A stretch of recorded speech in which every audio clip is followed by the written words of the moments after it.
Hello friends, मी Vishakha global online मराठीमध्ये आपल्या सर्वांचं स्वागत आहे. आजच्या व्हिडिओमध्ये आपण मुंबई युनिव्हर्सिटी पेट 2021 साठी म्हणजेच MU पेटसाठी रिसर्च मेथॉलॉजी संशोधन कार्यप्रणाली या विषयाचे MCQs बघून त्याच्या कन्सेप्ट ज्या आहेत त्या समजून घेणार आहोत. आजचं हे आपलं सेशन 10वं आहे. 9 सेशन्स जे आहेत ते ऑलरेडी झालेले आहेत रिसर्च मेथॉलॉजीवरती.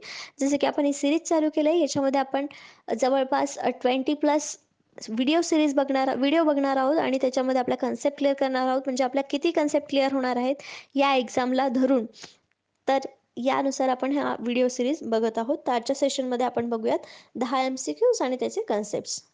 सेशनला सुरू करण्यापूर्वी जे स्टुडंट्स या एक्झामसाठी प्रिपरेशन करणार आहे त्यांच्यासाठी आमच्याकडे एक स्पेशल क्रॅश कोर्स आहे, ज्याच्यामध्ये तुम्हाला ही एक्झाम क्रॅक करण्याचा एक मंत्र मिळणार आहे.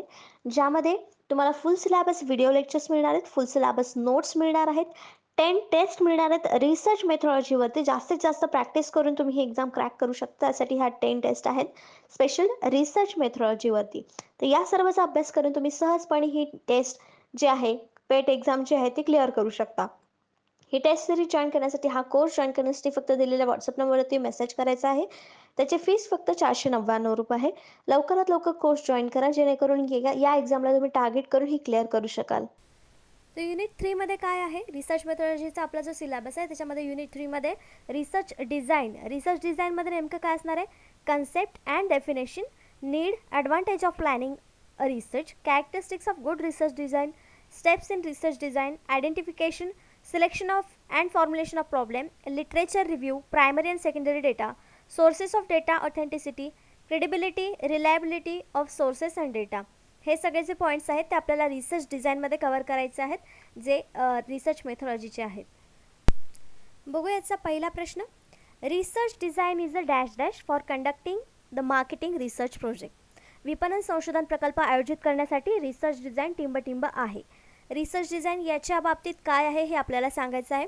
ऑप्शन्स आहेत स्ट्रॅटेजी, धोरण, फ्रेमवर्क, म्हणजे फ्रेमवर्क ज्याला आपण म्हणतो, फ्रेमवर्क म्हणजे वर्डचा मिनिंग आपल्याला लक्षात येतो फ्रेमवर्कवरून, ब्ल्यू प्रिंट, गोषवारा, बोथ बी अँड सी, दोन्ही बी आणि सी.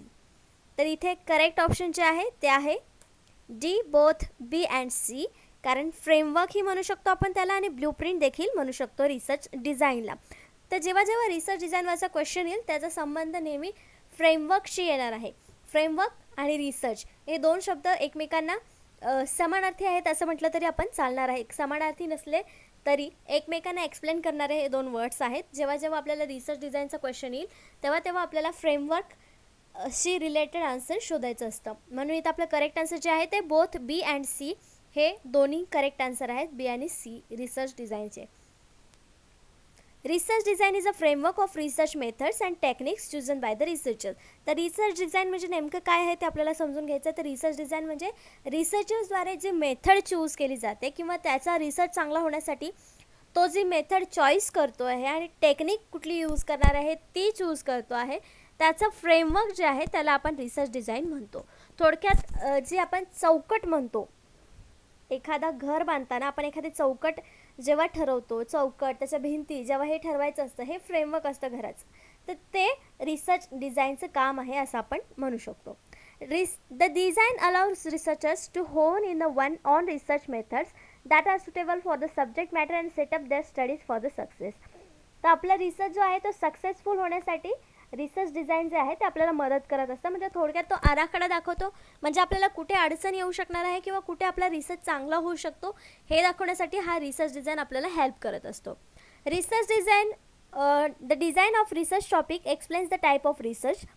तर ह्याच्यामध्ये रिसर्च टाईप देखील आपल्याला एक्सप्लेन करत असतात रिसर्च डिझाईन. त्याच्यामध्ये येतात एक्सपेरिमेंटल, सर्वे, कोरिलेशनल, सेमी एक्सपेरिमेंटल, रिव्ह्यू. हे काही प्रकार आहेत, टाईप्स आहेत रिसर्चचे, जे रिसर्च डिझाईन हे करत असतात, टॉपिक एक्सप्लेन करत असतात. And also it's sub top types, experimental design, research problem and descriptive case studies. हे सब टाईप्स आहेत असं आपण म्हणू शकतो. तर अशा प्रकारे आपण रिसर्च डिझाईन काय आहे हे थोडक्यात समजून घेतलेलं आहे. नेक्स्ट क्वेश्चन आहे सेकंड नंबरचा. Blue print of research work is non as. संशोधनाचे कार्याचे ब्लू प्रिंट डॅश डॅश म्हणून ओळखले जाते. काय म्हणून ओळखलं जातं? ऑप्शन्स आहेत सॅम्पलिंग डिझाईन, नमुना डिझाईन, रिसर्च डिझाईन, संशोधन डिझाईन, रिसर्च हायपोथेसिस, संशोधक गृहीतके, रिसर्च अप्रोच, संशोधन दृष्टिकोन. तर फर्स्टवाला क्वेश्चन होता तोच इथे रिपीट झाला असं आपण म्हणू शकतो. हा क्वेश्चन डबल घेण्याचा अर्थ याच्यासाठी आहे की तुम्हाला एकाच क्वेश्चन म्हणजे एकाच टर्मवरती क्वेश्चन वेगवेगळे कसे येऊ शकतात हे आपल्याला लक्षात आलं पाहिजे. जसं की मगाशी विचारलं होतं की रिसर्च डिझाईन म्हणजे काय, तर ब्ल्यूप्रिंट आणि फ्रेमवर्क असं आन्सर दिलं होतं. तर इथं blueprint of research work is non as research design, म्हणजे इथं आपलं करेक्ट आन्सर काय येणार आहे, बी रिसर्च डिझाईन, संशोधन रचना ज्याला आपण म्हणू शकतो. म्हणजेच ब्ल्यूप्रिंटला, रिसर्चच्या वर्कच्या ब्ल्यूप्रिंटला आपण संशोधन डिझाईन असं म्हणू शकतो. तर इथे काही टर्म्स आहेत आपल्या ज्या रिसर्च डिझाईनशी रिलेटेड आहे ते बघूया. Descriptive research design. In a descriptive design, researchers is solely interested in describing a situation or the case under their research study. It is a theory-based design method which is created by the gathering, analyzing and presenting collected data. त्याच्यामध्ये काय सांगितलं आहे, descriptive research डिझाईनमध्ये आपल्याला descriptive माहिती किंवा descriptive information आपल्याला provide करायचं असते रिसर्च थ्रू. त्याच्यामध्ये जो स्टडी केला जातो तो डिस्क्रिप्टिव्हचा असतो, म्हणजे सिच्युएशन असू शकते किंवा एखादी केस असू शकते त्याच्यामध्ये जे रिसर्चर्स त्याच्यावरती स्टडी करत असतात. थेरी बेस्ड म्हणजे सिद्धांत असू शकतो त्याच्यामध्ये एखादा, त्याच्या बेस्ट डिझाईन हे केलेले असते. त्याच्यामध्ये माहिती गोळा करणं, विश्लेषण करणं आणि ती गोळा केलेली माहिती प्रेझेंट करणं हे सगळं डिस्क्रिप्टिव्ह रिसर्च डिझाईनमध्ये येत असतं. नेक्स्ट पॉईंट आहे एक्सपेरिमेंटल रिसर्च डिझाईन. जसं डिस्क्रिप्टिव्ह रिसर्च डिझाईन आहे तसं एक्सपेरिमेंटल रिसर्च डिझाईन देखील आहे. तर experimental research establishes the relationship between cause and effect of situation. जसं की आपल्याला माहिती आहे एक्सपेरिमेंटल रिसर्चमध्ये आपण कॉज अँड इफेक्टचाच अभ्यास करत असतो, तसं या डिझाईनमध्ये देखील cause and effect of the situation हे इथं मांडत असतात एक्सपेरिमेंटल रिसर्च डिझाईनमध्ये. It is a casual design where one observe the impact caused by the independent variable and dependent variable. For example, one monitors and influences the independent variables such as price on the dependent variables such as customer satisfaction on the brand loyalty. तर इथे काय सांगितलेलं आहे की जे dependent आणि independent variable आहेत ते एकमेकांवरती इफेक्ट करत असतात किंवा त्यांचा काहीतरी परिणाम हा दाखवत असतात. उदाहरणासाठी दिलेलं आहे की इन्फ्लुएन्स बघायचा आहे आपल्याला. इंडिपेंडंट व्हेरिएबल प्राईस, किंमत ही एक इंडिपेंडंट व्हेरिएबल आहे आणि त्याचा कस्टमर जो आहे तो व्हेरिएबल डिपेंडंट व्हेरिएबल आहे. कशावरती, तर प्राईजवरती. प्राईस कमी झाली की कस्टमर वाढणार आणि प्राईस वाढली की कस्टमर कमी होणार. हा असा प्रकारचा त्याच्यावर इन्फ्लुएन्स होत असतो. म्हणजे डिपेंडंट व्हेरिएबल आणि इंडिपेंडंट व्हेरिएबल जे आहेत ते अशा प्रकारे आपण एक्सप्लेन करू शकतो आणि ते कशामध्ये येतात, एक्सपेरिमेंटल रिसर्च डिझाईनमध्ये. नेक्स्ट पॉईंट आहे correlational research design. Correlational research is a non experimental research technique that helps researchers establish a relationship between two closely connected variables. This type of research queries two different groups. तर correlational research डिझाईनमध्ये देखील variables आहेत, पण त्याच्यामध्ये कसे variables आहेत तर दोन क्लोज्ड व्हेरिएबल्स आहेत. डिपेंडंट किंवा इंडिपेंडंट असे वेगळे विरुद्ध अपोजिट व्हेरिएबल्स याच्यामध्ये नाही आहेत. क्लोजली कनेक्टेड व्हेरिएबल याच्यामध्ये आहेत आणि ते research requires two different group. ह्याच्यामध्ये दोन वेगळे ग्रुप हवे असतात किंवा नेसेसरी असतात कोरिलेशनल रिसर्च डिझाईनमध्ये आणि हा नॉन एक्सपेरिमेंटल रिसर्च टेक्निक आहे. तर कोरिलेशनल रिसर्च डिझाईन झाला. तर फोर्थ नंबरचा आहे diagnostic research design. In diagnostic research design the researchers is looking to evaluate the underlying cause of specific topic or phenomenon. त्याच्यामध्ये काय असतं, स्पेसिफिक टॉपिक जो असतो त्याच्यावरचं त्याचं इव्हॅल्युएशन करायचं असतं किंवा त्याचं डायग्नोसिस करायचं असतं, निदान करायचं असतं की ह्याचं कारण काय आहे हे जे बघणं असतं. म्हणजेच इव्हॅल्युएशन करणं असतं ते डायग्नोसिस रिसर्च डिझाईनचा कॅरेक्टरिस्टिक्स असतं. This method helps one learn more about the factor and create troublesome situation. तर याची ही जी मेथड आहे याच्यामध्ये आपल्याला काहीतरी नवीन शिकण्यासाठी मदत करत असते. And the factors that create troublesome situation. तर याच्यामध्ये काही सिच्युएशन्स देखील निर्माण करत असतात डायग्नोसिस रिसर्च डिझाईनमध्ये. नेक्स्ट आहे explanatory research design. Explanatory research design uses a researcher's idea and thoughts on a subject to further explore their theories. The research explains unexplored aspects of subject details about what, how and why the research question. तर explanatory रिसर्चमध्ये काय येणार आहे, Y, हाव आणि what या प्रकारचे क्वेश्चन्सचे जे answer आपल्याला करायचे आहेत, आयडियाज, थॉट्स, विचार आहेत, आपले कल्पनाशक्ती आहे, त्यावरती जे आपण थिअरीज मांडणार आहोत तो एक्सप्लेनेटरी रिसर्च डिझाईनमध्ये येणार आहे. नेक्स्ट क्वेश्चन आहे 3 नंबरचा. Research design is a blue print, outline and a dash dash. Research design हा आराखडा, बाह्यरेषा आणि डॅश डॅश आहे. तर इथे आपण बघितलं ब्ल्यू प्रिंट आहे रिसर्च डिझाईन म्हणजे, फ्रेमवर्क आहे, आउटलाईन पण आहे, इथे आपल्याला एक नवीन वर्ड सापडला आहे. नेक्स्ट यापैकी अजून काय आहे? ऑप्शन्स आहेत गायडन्स आहे, कंट्रोल आहे, प्लॅन आहे की स्ट्रॅटेजी आहे. त्याचं करेक्ट आन्सर आहे सी, प्लॅन. आउटलाईन प्रिंटसोबत रिसर्च डिझाईन एक प्लॅन देखील आहे, जो आपल्याला रिसर्च करण्यासाठी उपयोगी येतो किंवा रिसर्च करताना तो प्लॅन करावा लागतो. Research design is a plan to answer every your research question. तर रिसर्च डिझाईन हा प्लॅन आहे. आपण असं का म्हटलं? तो कसला प्लॅन आहे? तो आपला जो रिसर्च क्वेश्चन आहे त्याचा आन्सर करण्यासाठीचा प्लॅन आहे research design. Research method is a strategy use to implement that plan. म्हणजे ही एक स्ट्रॅटेजी आहे आपला जो प्लॅन आहे तो इम्प्लिमेंट करण्यासाठी. Research design and methods are different but closely related. Design आणि मेथड दोन्ही वेगवेगळ्या गोष्टी आहेत, पण तरी पण त्या दोन्ही रिलेटेड, एकमेकांशी रिलेटेड अशा संकल्पना आहेत किंवा कन्सेप्ट्स आहेत. Because good research design insure that the data you obtain will help you answer your research question more effectively. कारण जो रिसर्च डिझाईन काय करत असतो, आपल्याला जो आपल्याला डेटा मिळालेला आहे त्याच्यातून आपल्याला जो आपला रिसर्च क्वेश्चन आहे त्याच्यासाठी चांगलं आन्सर आपल्याला मिळू शकेल, हे रिसर्च डिझाईन आपल्याला श्युअरिटी देत असतो. म्हणून रिसर्च डिझाईन आणि मेथड्स या क्लोज रिलेटेड कन्सेप्ट्स आहेत असं आपण म्हणू शकतो. नेक्स्ट क्वेश्चन आहे 4th नंबरचा. The choice of research design is influenced by dash dash. संशोधन डिझाईन निवडीचा प्रभाव हा डॅश डॅशवर होतो किंवा याद्वारे संशोधन निवडीचा प्रभाव अवलंबून असतो. तर कशावरती? आपले ऑप्शन्स आहेत the nature of the research problem, संशोधनाच्या समस्येचे स्वरूप, the audience of the study, अभ्यासासाठी प्रेक्षक, द रिसर्चर्स पर्सनल एक्सपिरियन्स, संशोधकांचे वैयक्तिक अनुभव, D all of the above वरील सर्व. तर याचं करेक्ट आन्सर काय असायला पाहिजे? कुठलीही एक गोष्ट रिसर्च डिझाईनच्या चॉईसवरती इन्फ्लुएन्स करू शकते का? नाही. त्यासाठी अनेक घटक असतात.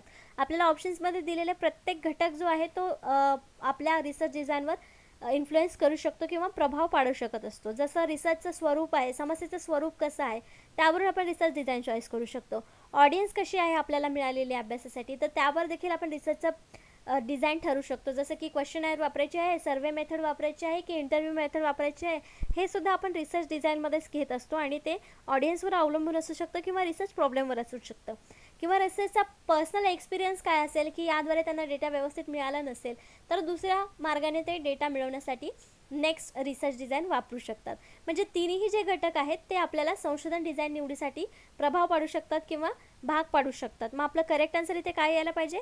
D all of the above वरील सर्व घटक जे आहेत ते आपल्याला यासाठी मदत करतात किंवा प्रभाव पाडत असतात.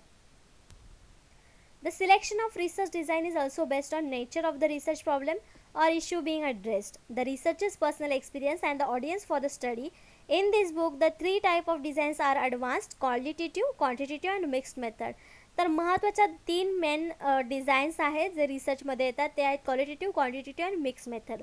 जसं की आपण बघितलं तर क्वालिटेटिव्ह म्हणजे डिस्क्रिप्टिव्हमध्ये येणार, क्वांटिटेटिव्हमध्ये न्यूमरिक येणार आणि मिक्स्डमध्ये मग या दोन्हीचं मिश्रण जे येणार आहे.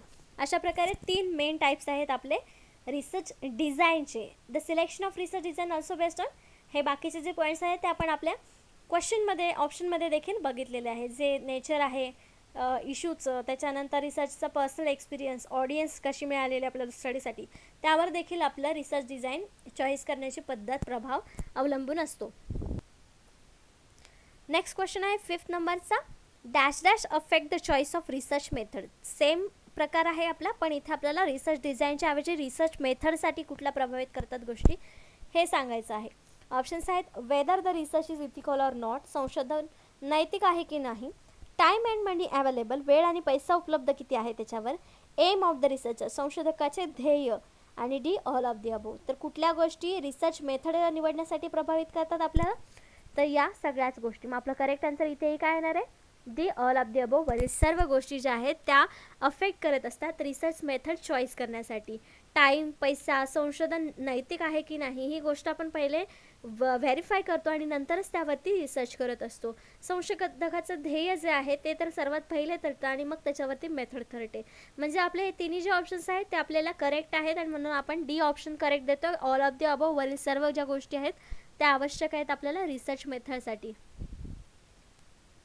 Theoretical factors affecting the choice of research method. अजून कुठल्या गोष्टी आहेत जे रिसर्च मेथडसाठी चॉईस करण्यासाठी मदत करतात?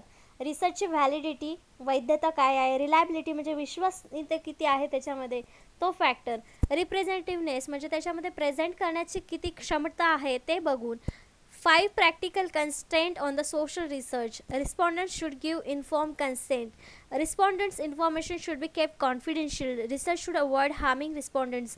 हे सगळे जे घटक आहेत ते रिसर्च मेथड चॉईस करताना आपल्याला लक्षात ठेवायला लागतात. त्यांची माहिती कुठे लीक होऊ नये, ज्यांनी आपल्याला डेटा दिलेला आहे ती माहिती कुठे लीक होऊ नये, या सगळ्या आपल्याला गोष्टी ध्यानात घेऊनच आपल्याला रिसर्चची मेथड जी आहे ती आपल्याला अंमलात आणावी लागते रिसर्च करताना. म्हणजे ह्या पण गोष्टी आपल्याला लक्षात ठेवाव्या लागतात रिसर्च मेथड चॉईस करताना. नेक्स्ट क्वेश्चन आहे 6 नंबरचा. Which one of the following is data collecting method. Data संकलन करण्याची पद्धत खालीलपैकी कोणती आहे. आपण एका लेक्चरमध्ये चेक केलं होतं सेकंडरी डाटा, प्रायमरी डाटा काय आहेत आणि त्यामध्ये कुठले कुठले प्रकार येतात. त्या ऑप्शन्सपैकी आपल्याला एक सांगायचं आहे की कुठली कलेक्शन ऑफ डेटाची मेथड आहे. ऑप्शन्स आहेत the interview, the onion, the case study and positivism. त्याचं करेक्ट आन्सर आपल्याला लगेच समजलं पाहिजे, ते आहे ए द इंटरव्ह्यू. मुलाखत ही एक डेटा संकलनाची पद्धत आहे.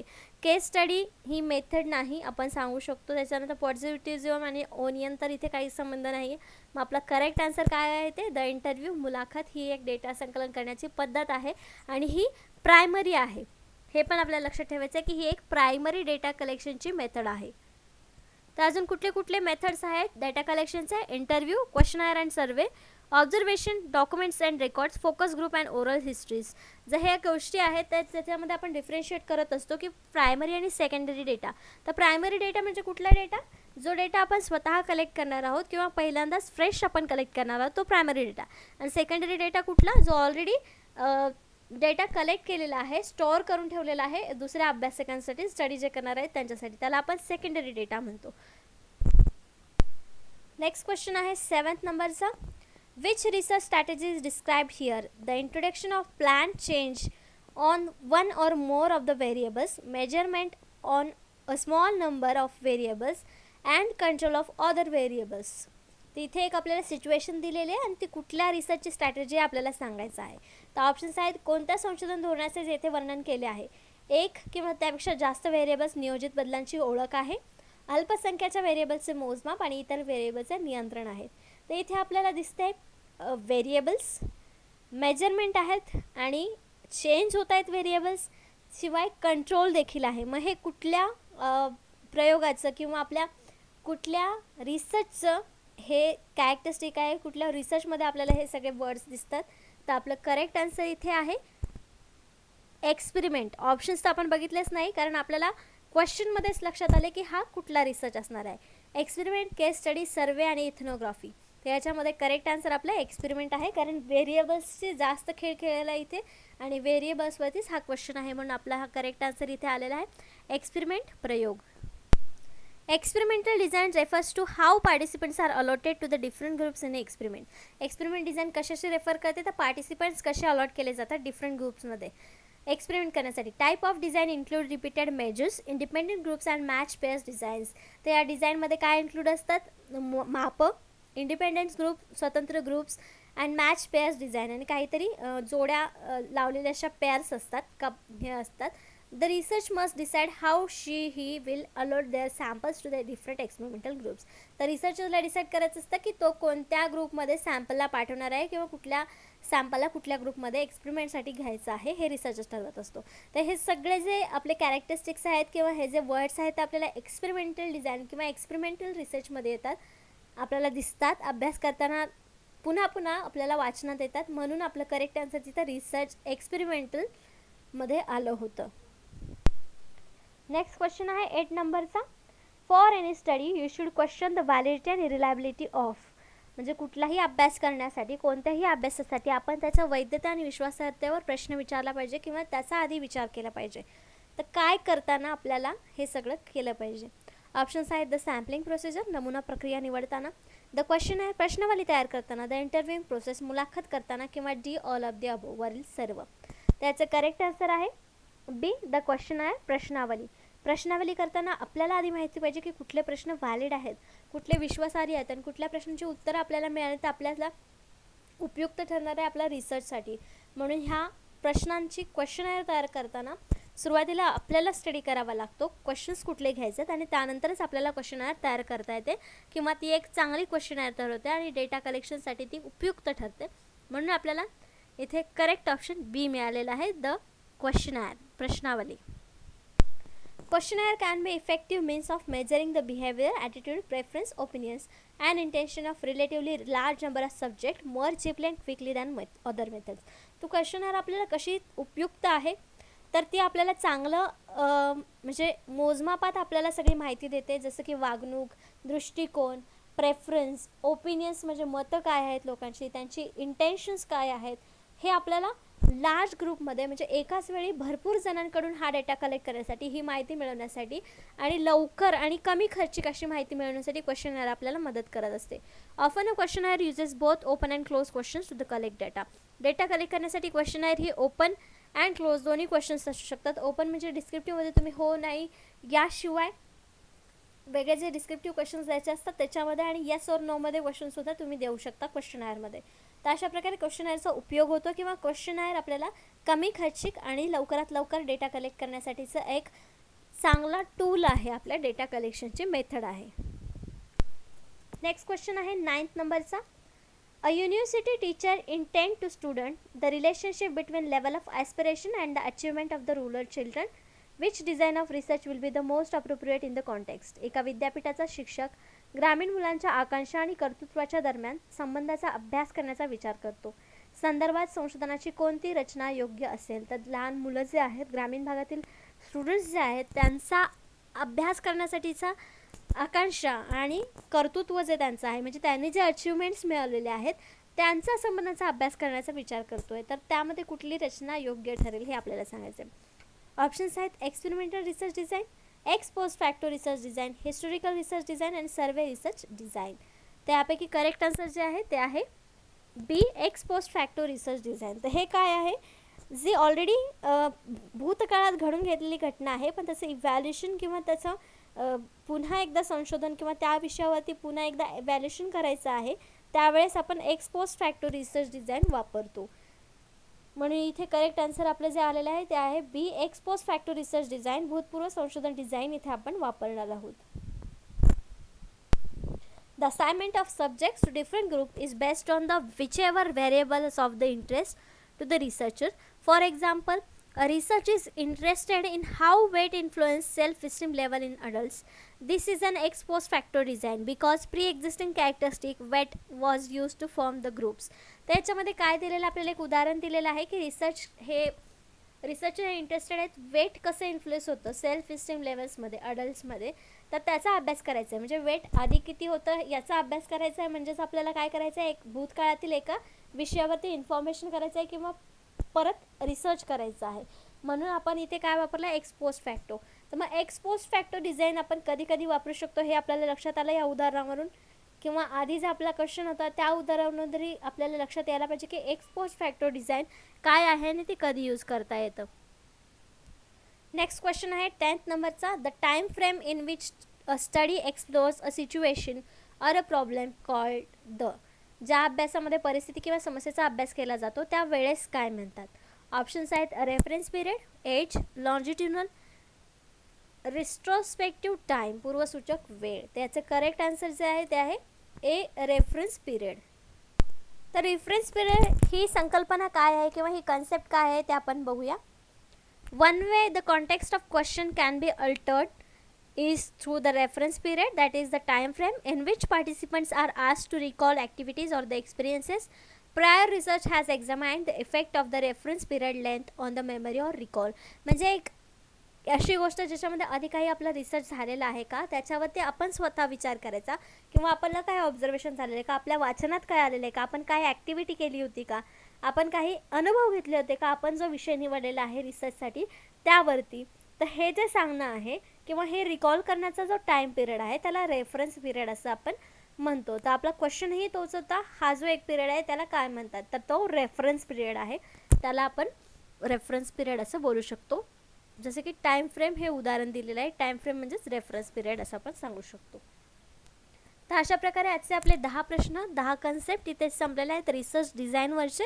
नेक्स्ट लेक्चरमध्ये देखील आपण रिसर्च डिझाईनमधले जे कन्सेप्ट राहिलेले आहेत त्यावरती MCQs बघणार आहोत. आजच्या सेशनसाठी धन्यवाद.